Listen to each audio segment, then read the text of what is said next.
परमेश्वर ने स्वयं कहा कि मात पिता मेरे नहीं, ना मेरे घर दासी, और जुल्हे का सुत आण कहाया, जगत करे मेरी आसी। उस परमेश्वर ने स्वयं आकर के हमें बताया है कि तुम यहाँ के वासी नहीं हो, तुम सतलोक में रहा करते थे, वहाँ पर कोई दुख नहीं था, किसी प्रकार की कोई टेंशन नहीं थी, जरा और मृत्यु नहीं थी। जरा माने बुढ़ापा। आपने अपनी गलती के कारण ये महान पहाड़ जैसा दुख ले लिया। अब काल ने आपको इतना भ्रमित कर दिया, आपको यहीं तक सीमित कर दिया, ये मकान मेरा है या दुकान मेरी है, ये खेत मेरा है, ये बेटा मेरा है या बेटी मेरी है, ये कार मेरी है या कोठी मेरी है, ये संपत्ति मेरी है। इन छोटी छोटी बातों पर हम आपस में लड़ झगड़ कर अपने इस मानव जीवन को व्यर्थ कर जाते हैं, बर्बाद कर देते हैं, क्योंकि काल नहीं चाहता कि ये शांतिपूर्वक रहे, ये भक्ति ना कर ले। वह आप जी परमात्मा के चरणों में लगे हुए हो, पिछले इतने बुरे कर्म हमारे करवा रखे हैं इस काल ने, आज आप भक्ति कर रहे हो, सत्संग सुन रहे हो, दान धर्म भी कर रहे हो, सत मंत्र का जाप भी कर रहे हो, सतनाम का, और फिर भी कोई ना कोई समस्या आपके सामने उपस्थित रह जाती है। क्योंकि न जाने कितने जन्म जन्मांतरों से हमने केवल बुरे कर्म ही किए, अच्छे कर्म तो कभी परमात्मा से हम संपर्क में आए हैं किसी युग में तब बन पाए। उन शुभ कर्मों के कारण हमें मानव शरीर तो मिलता रहा, लेकिन मानव शरीर पाकर हम सतभक्ति ना करके कोरे पाप इकट्ठे करते रहे। उन पापों का अब ढेर लगा हुआ है। तो अब परमात्मा हमारे उन संचित कर्मों को जो पहले जन्म जन्मांतर के इकट्ठे पड़े उनको ही फूकेगा, खत्म करेंगे, और प्रारब्ध में जो लिखे हुए कर्म हैं इनको विनाश करेगा। इसमें थोड़ा सा समय लगता है, उसके लिए हमें एक नियम बनाया परमात्मा ने कि जितनी साधना तू करता रहेगा, जितनी भक्ति करेगा, जितना पुण्य करेगा, धर्म करेगा, उसके एवरेज में उतनी ही तेरे पापों का मैं नाश करता रहूँगा। तो काल भगवान ने सबसे पहले हमारे साथ ये जुल्म किया कि वो वास्तविक मंत्र गुप्त करा दिया। ये सार नाम परमात्मा ने, ये सार शब्द परमात्मा परमेश्वर कबीर जी ने हमें बताया था जब हम काल के साथ आने लगे। क्योंकि अपने बच्चे का अपने माता पिता को ही दुख होता है, फिर भी उसने हमारे को एक चाबी दी थी कि ये मंत्र तुम भूलना मत। इस काल भगवान ने आते ही उस मंत्र का नाम और निशान मिटवा दिया। चारों वेदों में कहीं उसका जिक्र नहीं पाया। तब परमात्मा ने स्वयं आकर के वो सतज्ञान और सार नाम स्वयं बताना पड़ा। क्या कहते हैं? सो हम शब्द हम जग में लाए, सार शब्द हम गुप्त छुपाए। सोहम मंत्र, सोहम नाम भी परमात्मा कहते हैं, हमने बताया कि किसी भी सदग्रंथ में, वेद और गीता में और पुराणों में, पुराण तो बाद में परमात्मा के नाम ज्ञान से कुछ परिचित होने के बाद इन ऋषियों की अपनी कथाएं, अपने अनुभव हैं। मुख्य ग्रंथ हैं पवित्र चारों वेद और पवित्र श्रीमद् भगवत गीता जो वेदों का सारांश है। इनमें कहीं भी सोहम नाम नहीं है, और जो सोहम नाम देते हैं ये अन्य पंथ वो अधिकारी नहीं है। तो परमात्मा कहते सोहम शब्द हम जग में लाए, सार शब्द हमने गुप्त छुपाए। तो वो सार नाम परमात्मा ने वहाँ हमें दिया था, लेकिन यहाँ हमें काल ने बुला दिया। फिर परमेश्वर ने आकर के अब ये बैन उठाया है सार नाम के आपको देने का। और अब भी कर्महीन इंसान इस मंत्र को पाकर फिर अपनी बकवाद करता है, इस स्थान को छोड़ जाता है, परमात्मा की शरण छोड़ जाता है। बड़ा दुर्भाग्य है उस प्राणी का, महापाप आत्मा हो जाएगा वो कुछ दिनों में। तो पुण्यात्मा परमेश्वर कबीर जी ने आकर के हमें रह रह कर ये ज्ञान याद दिलाया कि तुम यहाँ के रहने वाले नहीं हो। चल हंसा सतलोक हमारा और छोड़ो ये संसारा हो। चल हंसा सतलोक हमारे, हमारे सतलोक में चल और इस संसार को त्याग दे, ये संसार आपका नहीं है। चल हंसा सतलोक हमारे, छाड़ो ये संसारा हो। चल हंसा सतलोक हमारे, छोड़ो ये संसारा हो, छोड़ो ये संसारा हो। अपन आत्मा ये स्थिति आ जाएगी ना, तब सतलोक चला जाएगा। अभी तो हमारे पास 2 घंटे का काम भी ना छूटता, 2 दिन के लिए हमसे यहाँ आना भी दुभर हो जाता है, और हमने जाना सतलोक, यह सब कुछ त्याग के, तो उसके लिए तैयारी हो रही है। ये दीर्घ रोग है, जन्म और मृत्यु का, ये ट्रीटमेंट शुरू हो गया है, घबराना नहीं। ट्रीटमेंट शुरू हो गया है, सही ट्रीटमेंट, सही उपचार चल पड़ा। एक दिन आवेगा आपका यहाँ से अपने ऑटोमेटिकली इस भक्ति के प्रभाव से ये कति हृदय हट जाओगा। जैसे एरोप्लेन यानी हवाई जहाज जब चलता है, पहले वो ऐसे रेंगता है पृथ्वी पर, और थोड़ी सी देर चलकर 1-2 किलोमीटर ऐसे आकाश में चला जाता है। तो अब हम अभी रेंग रहे हैं, लेकिन विमान चल पड़ा जो आसमान को भी छुएगा, आकाश में भी चढ़ जाएगा। तो ये तरीका यही है, इससे उतरना नहीं है, इसको स्टार्ट रखना है, जारी रखना अपने कार्य को। क्या बताते हैं? चल हंसा सतलोक हमारे, छोड़ो ये संसारा हो।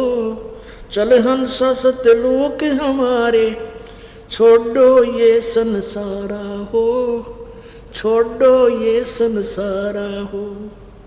इस संसार का काल है राजा, जिन कर्म जाल पसारा हो।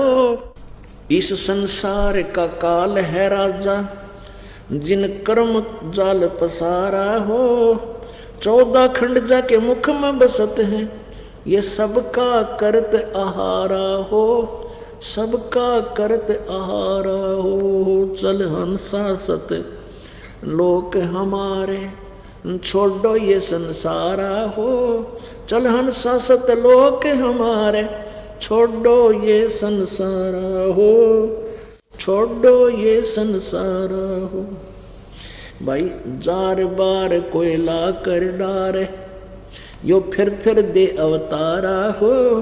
जार बार कोयला कर डारे, यो फिर दे अवतारा हो। ब्रह्मा विष्णु शिव तन धर आए, और का कौन विचारा हो, और का कौन विचारा हो। चल हंसा सतलोक हमारे, छोड़ो ये संसारा हो। चल हंसा सतलोक हमारे, छोड़ो ये संसार हो, छोड़ो ये संसार हो। भाई सुर नर मुनि सब छल बल मारे, और 84 में डारा हो। सुर नर मुनि सब छल बल मारे, 84 में डारा हो। मध्य आकाश आप जा बैठा, ज्योत स्वरूप उजियारा हो, वो ज्योत स्वरूप उजियारा हो। सुर नर मुनि सब छल बल मारे, 84 में डारा हो। सुर नर मुनि सब छल बल मारे, 84 में डारा हो। मध्य आकाश आप जहाँ बैठा, वो ज्योत स्वरूप उजियारा हो, ज्योत स्वरूप उजियारा हो। चल हंसा सत लोक हमारे, छोड़ो ये संसारा हो।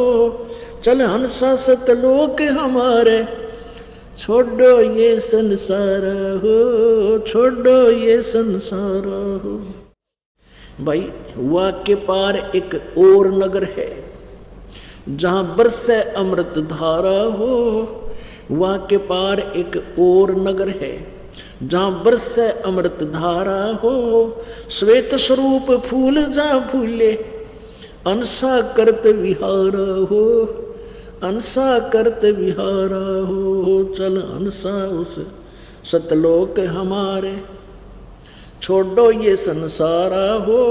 चल हंसा सतलोक हमारे, छोड़ो ये संसार हो, छोड़ो ये संसार हो।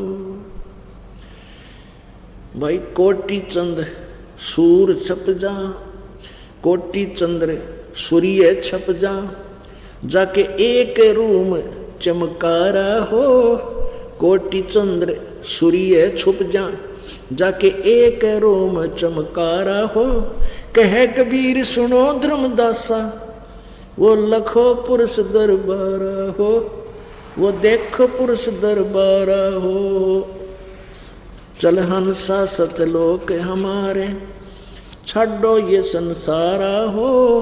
चल हंसा सतलोक हमारे, छाड़ो ये संसार हो, छाड़ो ये संसार हो। परमात्मा क्या बताते हैं ये प्यारी आत्माओं, चल हंसा। पुण्यात्माओं, सतलोक में हम तभी जा सकेंगे जब हम हंस हो जाएंगे। हंस एक पक्षी होता है। वैसे तो हंस आत्मा मनुष्य को ही कहा जाता है, लेकिन हम मनुष्य के गुणों से भी गिर गए, उस व्यवहार से भी हम नीचे जा चुके हैं।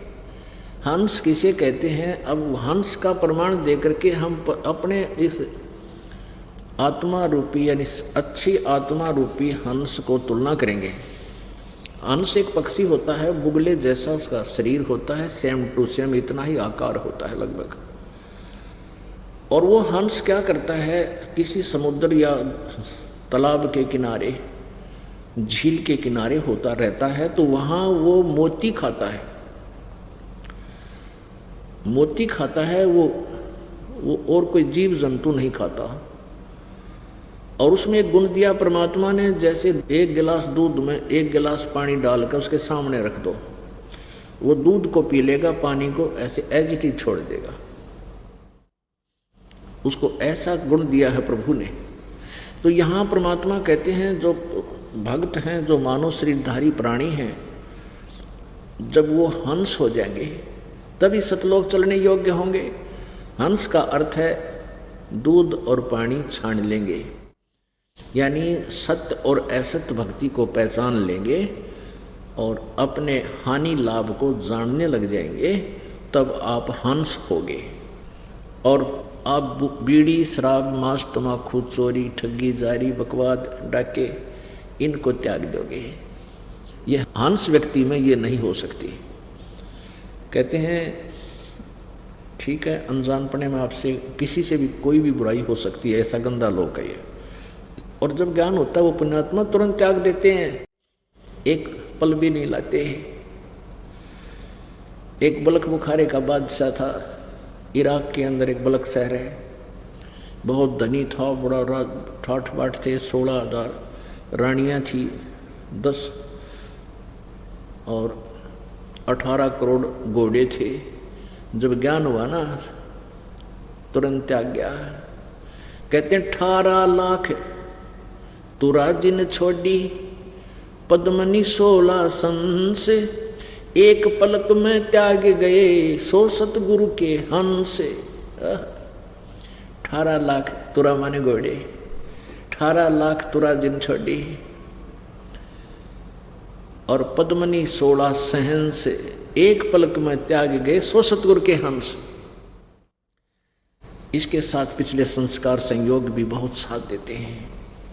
आप आज के नहीं हो, आप बहुत युगों से इस परमात्मा के मार्ग में संघर्ष कर रहे हो, लेकिन ये काल के दूत परमात्मा से आपको दूर कर लेते और यहीं रख लेते। कहते हैं संतों से ती मस्करी, ये चोरा नाल खुशाले, मल अखाड़ा जीतेंगे ये युगन युगन के माल। माल माने पहलवान, रेसलर।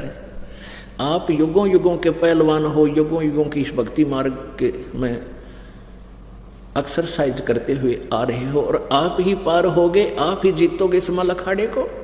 जो भक्ति करता ही नहीं, नाम लेता नहीं, सारा दिन बकवाद गड़े, बुराई करे, वो तो उसका अकाउंट ही न्यारा है। तो क्या बताते हैं, पिछले संस्कार हैं आपके बहुत अच्छे हैं। रांडी ढांडी नातजे ये नर कई है का आगे, बलक बुखारा छोड़ दिया कोई थी पिछली लागे। जब ये इब्राहिम सुल्तान अदम बलक बुखारी का बादशाह घर त्याग कर चला गया, केवल एक कंबल बांध रहा था, जैसे ये बाबा जी बांध लिया करें, एक चादर ने ऐसे गल में गांठ ला लिया करें, अकेली एक चादर होती है ऐसे, और एक झोपड़ी के पीछे बैठ गया। वर्षा थोड़ी थोड़ी हो गई थी, और झोपड़ी के अंदर एक पति पत्नी दंपत्ति, बस ना कोई संतान उनका, एक गाय ले रखी, 1-2 एकड़ जमीन होगी। तो वो क्या बतला रहे हैं आपस में, जब वर्षा हो रही थी कि ईब मारे इसे ठाठ हो जाएंगे, बलक बुखारा के बादशाह के भी नहीं होंगे। बलक बुखारे का बादशाह बहुत ज़्यादा अमीर था, उसका नाम गिना जाता था, उसकी चर्चाएं चलती थी, और वो पीछे बैठा सुन रहा था। उसने सोचा इसी के मौज हो जाएगी इनकी, क्योंकि वर्षा, उनका उद्देश्य था कि वर्षा होगी और घास हो जाएगा खूब, और गाय अच्छा दूध दिया करेगी, ठाठ हो जाएंगी, खूब दूध पिया करेंगे। बलक बुखारे के बादशाह के भी कोई नहीं। अब बलक बुखारे का बादशाह उस अड़ंगे ने छोड़ कर वहाँ बैठा उनकी झोपड़ी के पीछे, क्योंकि वर्षा हो रही थी, ठंडी हवा चल रही थी, सर्दी से बचने के लिए आड़ पकड़ रखी थी। तो सुबह उठ कर उसने उनको सलाम वालेकुम किया। तो वो कहने लगे, भाई कौन है तू? बाबा जी है कहाँ भाई? बाबा जी सुईब में। अब इब्राहिम सुल्तान अदम ने पूछा कि भाई तुम कल शाम ने क्या कह रहे थे, आज रात ने कि हमारी से ठाठ हो जाएंगे? कहाँ भाई? तो कि सुना था कि मैं यहाँ पीछे बैठा था भाई, ठंडी हवा चल रही थी, आपकी झोपड़ी की आड़ पकड़ कर मैं बैठा हुआ था, ओट ले रखी थी। तब उन्होंने कहा कि भाई भगवान की भक्ति करनी चाहिए। वो बलक बुखारे का बादशाह समझाने लग गया, कुछ ना दे रहा, ये 2 दिन का जीवन है, और मैं हूँ बलक बुखारे का राजा, और मुझे ज्ञान हो गया, मैंने राज छोड़ दिया भाई, और तुम भी भक्ति कर लो, चलो गुरु जी से नाम दिला दूंगा। वो दोनों जने क्या कहते हैं कि भाई पहले तो बात ऐसी लगती है कि तू बलक बुखारे का राजा को नहीं, और जय तू राजा है बलक बुखारे का, तो तेरा कैसा बोली बूझ नहीं, इसे राज ने छोड़ा, तेरे जैसा मूर्ख नहीं वो शिक्षा दे रहा है डांगर। तो तब कहते हैं इब्राहिम सुल्तान ने ये वाणी कही थी, रांडी ढांडी नात जाए, एक औरत को और एक इसे गाय को ये छोड़ना तैयार नहीं, इससे मौज मान रहा है। ये नर कही है काग, और बलक बुखारा छोड़ दिया थी कोई पछली लाग, यानी पूर्व के संस्कार भी साथ में बहुत अच्छा सहयोग देते हैं। तो इसलिए कहा है कि संतों से ती मस्करी, जो भक्ति पर नहीं लगे हैं वो संतों के साथ बकवाद करते हैं, मजाक उड़ाते हैं। ये कितना सतलोक ले आए, देखिए एक नई बात और सुन लो, ये कहें स्वर्ग से भी ऊपर, ब्रह्मा विष्णु महेश से भी ऊपर और भगवान है सतलोक में। तो क्या बताते हैं, संतों से ती मस्करी, अरे इन चोरा नाल खुशाल, इन नकली संता के ऊपर राजी हो रहे, दो नरी झूठ बोल कर बकवाद करके बका रहे तुमने। और कहते हैं मल अखाड़ा जीतेंगे ये युगन युगन के माल, यानी बहुत युगों से आप भक्ति करते आ रहे हो, इस करके ये दाव आपका बहुत ही जो है ना एडवांस लग गया, बहुत पहले सूत बैठ गया आपका, और किसी की ना सुनियो ही भी, कोई कुछ भी कहो कहते रहेंगे, वो अपनी उनको इतना ही ज्ञान है। अब हमने ज्ञान हो गया तो हम उनकी कैसे मानेंगे, सवाल ही पैदा नहीं हो सकता। तो क्या बताते हैं, चल हंसा सतलोक हमारे, चल हंसा सतलोक हमारे, कितनी प्यार से कहते हैं कि चलो भाई बच्चों, ये भक्तों, क्योंकि जो भक्त हो जाते हैं उन्हीं को संत, उन्हीं को हंस, उन्हीं को साधु साधु साधु साधु सीधा चले, बुराई छोड़ दे, भक्ति करे, चोरी चक्का बकवाद नहीं करता, वो साधु होता है। आप सभी संत हो, आपने उपदेश ले लिया, बुराइयाँ छोड़ दी, भक्ति में लग गए, तो आपके लिए कहते हैं चल हंसा सतलोक हमारे सतलोक में चलो तुम, और छोड़ो ये संसारा हो, अपने आत्माओं ही बिनो कहना छोड़ो ये संसारा हो, तो नो कह क्यों छोड़ा भाई, बालक बच्चे छोटे छोटे, पुण्यात्मा या तो इसी बीमारी ला रखी, काल ना मारा है। इब तो बालक छोटे, फिर पोते छोटे, पोती छोटी, वह छूटे ना, इतना मृत्यु हो जाए कि तो गधा बना पाए। अब परमात्मा कहते हैं जो जन मेरी शरण है ताका हूँ मैं दास, और गेल गेल लाग्या फिरूं जब तक धरती आकाश। एक बार मालिक कहते हैं मेरी शरण में आ गया तेने काट के छोड़ूंगा, लेकिन टाइम तो कितना ले लिए तुम। वो जैसे ही हम करा कितने जन्मों से यही धक्के खा रहे हैं, और दयालु फिर आकर मैं नए सिरे से फिर चार्ज कर जाता है। ऐसे ही वो हमारे साथ रहते हैं परमात्मा। एक किसान था जाट, और उसके पास परमात्मा गए। वो पिछला संस्कारी था किसान। वो जब 20, 22, 25, 30, 20, 24 साल का, 25, 30 साल का था, तो उसे समझाने लगे। घर पर रुक के जाके, जैसे शाम ने दोपहर में चले गए, बैठा था, चर्चा चली, भाई भक्ति करनी चाहिए, भगवान का नाम लेना चाहिए। पुण्यात्मा जो होती है ना, ध्यान से सुनती हैं, लेकिन काल का जो दबाव है वो अवश्य उसके साथ रहता है। तो किसान ने कहा बाबा जी बात तो तेरी सच्ची है, आप बात तो सही कह रहे हो बाबा, लेकिन कुछ तो देख, छोटे छोटे बच्चे मेरे हैं, इन पाल पोछ दूँ, अपना फर्ज तो पूरा कर दूँ। परमात्मा ने कहा भाई देख, वो तो बात तेरी ठीक है, लेकिन भक्ति में बच्चों ने भी पाल, भक्ति भी कर, और अपना खेत भी जोत, और दूसरी बात ये सोच ली तेरी मृत्यु हो जा तो फिर इन बच्चों ने कौन पालेगा? माँ के पेट में भी तो उसी ने पाला इनको। तो किसान नाराज हो गया, महाराज जी तो कसौण ना करे हमारे, क्यों मर जा मई पे, ऐसी बात फिर मत कह दिए, ऐसी आप शब्द नहीं बोलिया करते। परमात्मा ने सोचे वे सच्ची तय कड़वी लग गया करे। तो और फिर भी किसान ने सोचा बाबा जी हवाई कदे को जंतर मंत्र कर देने, बोला महाराज जी अब तो मुझे अपना कुछ कर्तव्य कर्म करने दे। ईसन कर्तव्य कर्म मान रहे हैं हम, केवल पेट बन के धंधे ने बालक परवरिश कर देनी, और ये बच्चे बड़े हो जाएंगे, इनके ब्याह शादी कर दूंगा, फिर मैं भक्ति कर लूँगा, आपका उपदेश ले लूँगा। परमात्मा आगे बच्चा का ब्याह कर रखा, बच्चा का बच्चे भी हो गए, काम संभाल लिया बच्चा ने। तो परमात्मा कहने लगे वे किसान राम राम, राजा महाराज जी राम राम। पछाड़ा मुझे, मैं वही हूँ जो आपके पास पहले आया था, आप कह रहे थे भाई बच्चा ने की शादी कर दूँ फिर भक्ति करूँगा। ये तो शादी कर दी और पोते हो रहे हैं, अब तो नाम ले ले। बोला बाबा जी अभी और डट गया, अभी और रुक जा, बालक छोटे छोटे पोते हैं, बच्चे खेत में काम करते हैं, मैंने बालक खिलाने पड़े पोता पोती, तो खेत में जो है ना काम में बाधा बनेगी। जब मैं भक्ति करने लायक गया था, कहने का बाबा नहीं मान्या, अब फिर देखूंगा। 5-7 साल के बाद परमात्मा फिर गए, वहाँ उसी घर में पहुँचे, पता लग गया बूढ़ा मर लिया, 3 साल हो गए, 4 साल हो गए। खेत में पहुँचे, वही व्यक्ति अपने परिवार में गाय के यहाँ जन्म लिया, बैल बन गया, और अपने ही उसके पुत्र उसको खेतों में हल जोत रहे, उसका मारे कड़ में लठ, और चल सीधा हो बाबू। वो बाबू न के मेरा था पिताजी है। अब वहाँ पहुँचे,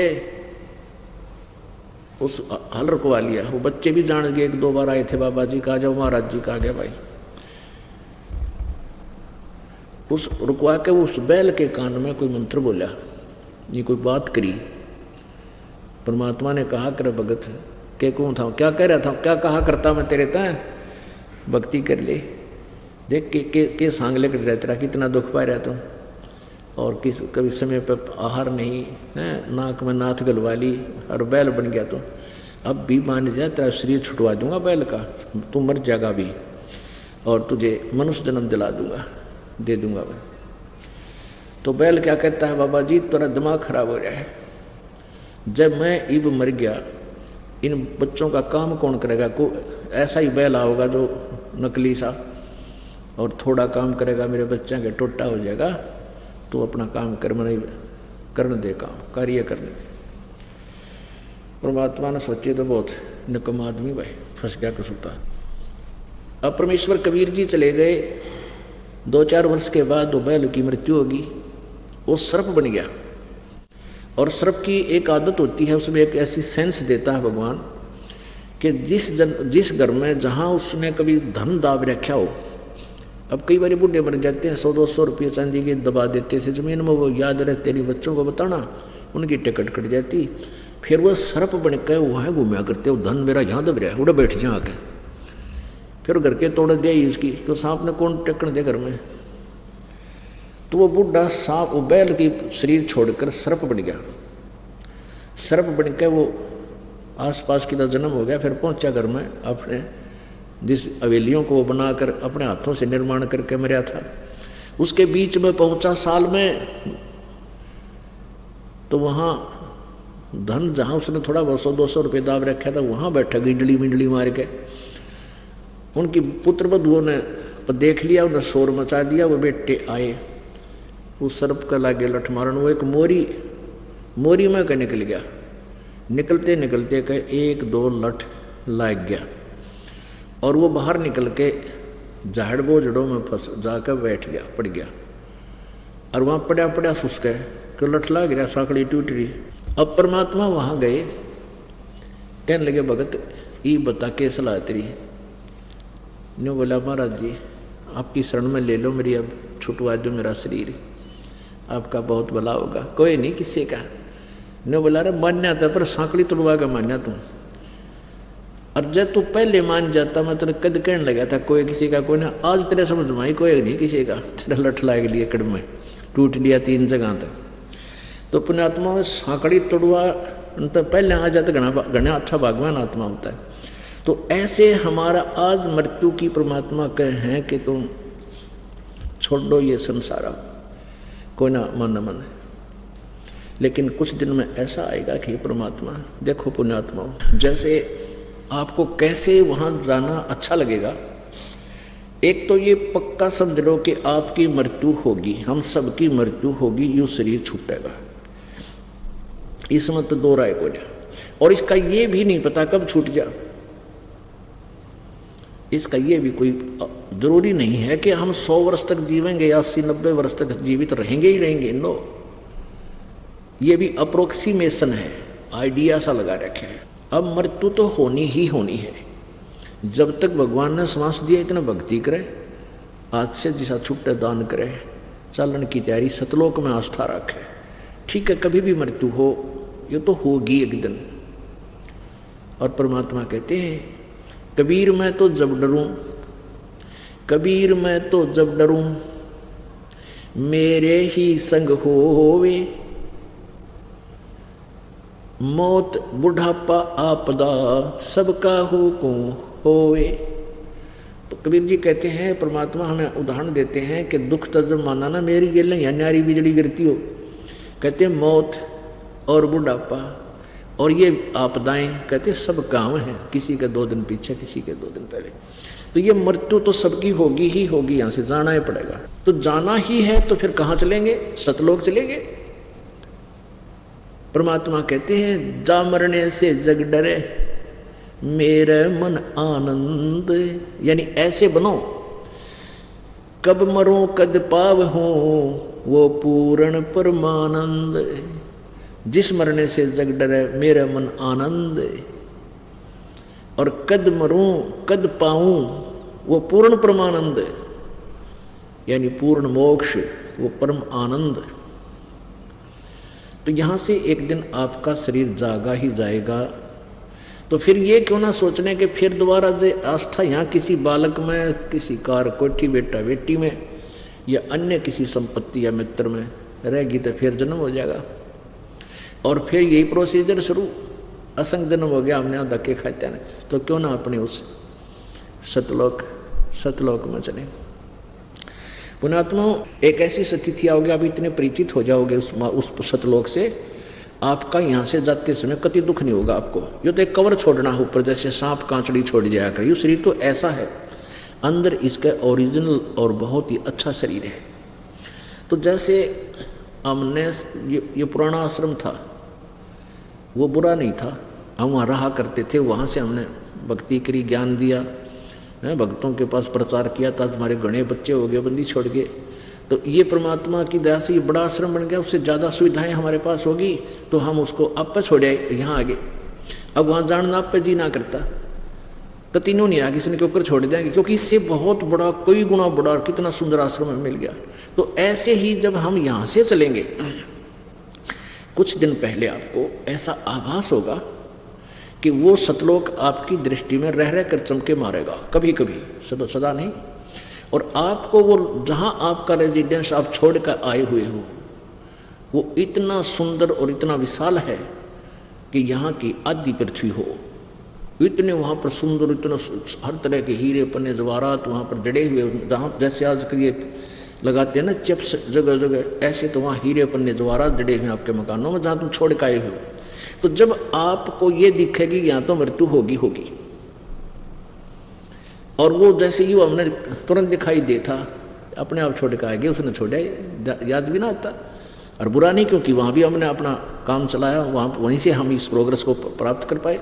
तो ऐसे ही हम उस सतलोक में इतनी आसानी से जा बैठेंगे, इधर झांका भी को नहीं। तो ये तुम याद रखना, क्योंकि रह कर सत्संग के अंदर ये बात याद दिलाई जाती है। तो ये चिंता ना करना कि बालक के ऊपर छूटेंगे, ये अपने आप आ जाएगी मन में। एक ऐसी भक्ति साथ चलेगी, भक्ति, सिमरण, दान, धर्म, सेवा, ये ऐसी सतिथि बना देगी। और फिर बच्चों का रक्षक भी भगवान होगा, क्योंकि आपके सामने दिखा देगा ऐसी रक्षाएं करता हो। और आपको परमात्मा बहुत अच्छी समय देगा, आयु भी आपकी पूर्ण देगा आपको। और फिर बुढ़ापा में यो शरीर आप पर हाथ जुड़वा देगा। बुढ़ापा जब आ गया, यो शरीर आप पर हाथ जुड़वा देगा। यूँ कहे भगवान छुटवाओ इस बीमारी तो पांडा, योग के जीवन है बुढ़ापे में थोड़ी बहुत ठूठा रखेगा भगवान, ताकि आड़े तो मन हट जाए और बाकी दुखी ना होने दे अपने बच्चों को, रह कर साथ रहेगा। तो यहाँ से मन हटाने के लिए थोड़ी बहुत आपके ऊपर परमात्मा आपत्ति छोड़ने रखेगा, क्योंकि कहते हैं सुख के माथे पत्थर पड़ो। जब अंत समय तक आपने घना सुख हो गया नहीं नकली, तो भगवान कति अवश्य बोलोगे, ये बट नेचुरल है। पर आप अंडर ट्रीटमेंट रहोगे, भगवान के दरबार में रहोगे, शरण में रहोगे, फिर ये परमात्मा आपको विचलित ना होने दे।